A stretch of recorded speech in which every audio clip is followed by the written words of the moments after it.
In 2021, I paid off my first mortgage and was completely debt-free for 2 years. We're debt-free!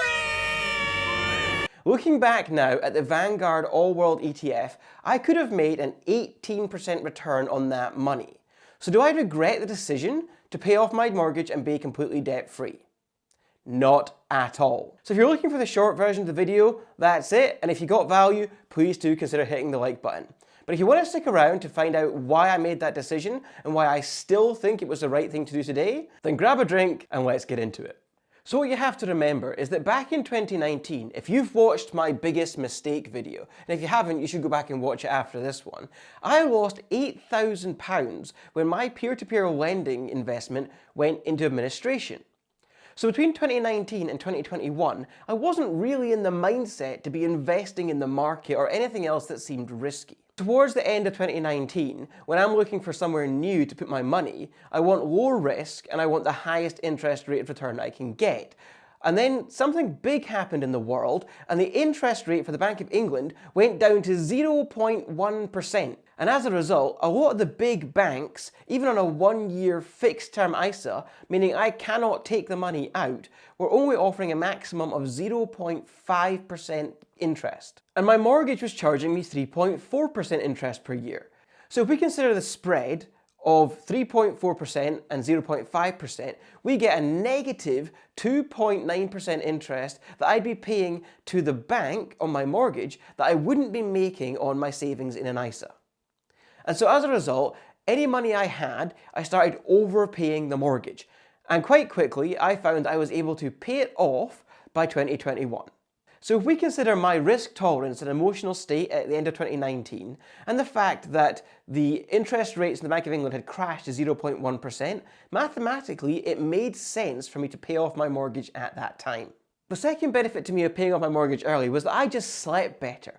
I knew that nobody could take my house from me. The world still hadn't recovered from COVID, and the UK was going into its third lockdown in early 2021, just as I was paying off my mortgage. People were still on furlough, meaning they were only earning 70% of their income. I was in the lucky position where I could still work throughout the whole pandemic, meaning I was getting 100% of my income because I could work from home. However, the comfort of knowing that if I went into furlough and was only going to get 70% of my income, that I didn't have to worry about paying a mortgage was a huge relief to me. I could sleep better knowing that there was no chance of a missed mortgage payment and that I could focus on looking after my family and paying my core bills. Things such as food, heating, lighting, council tax, petrol, all of that kind of things were covered, and that we didn't have the overhead of a mortgage sitting on top of it. The third benefit of having a paid off mortgage is that you have increased your budget surplus, assuming your income hasn't dropped. For most people, either their mortgage or their car is their biggest monthly expenditure.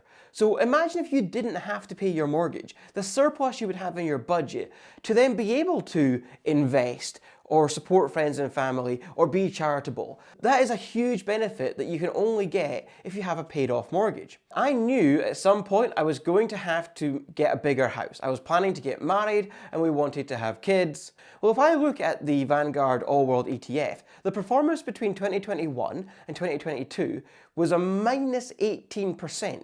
So I would have felt like I had made the worst financial decision of my life if I had invested in that ETF in 2021 instead of paying off my mortgage and made an 18% loss.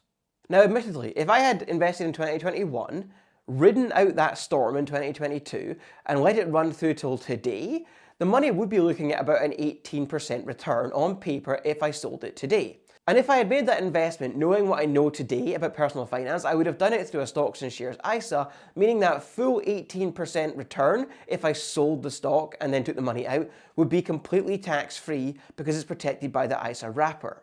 As we all know, hindsight is always 20/20. However, think about it from a psychological perspective. If you had just lost £8,000 in 2019 and then you started investing money in 2021 again, only for that to lose 18% of its value over the next 12 months in your investment, I think you'd be scared off investing for the rest of your life.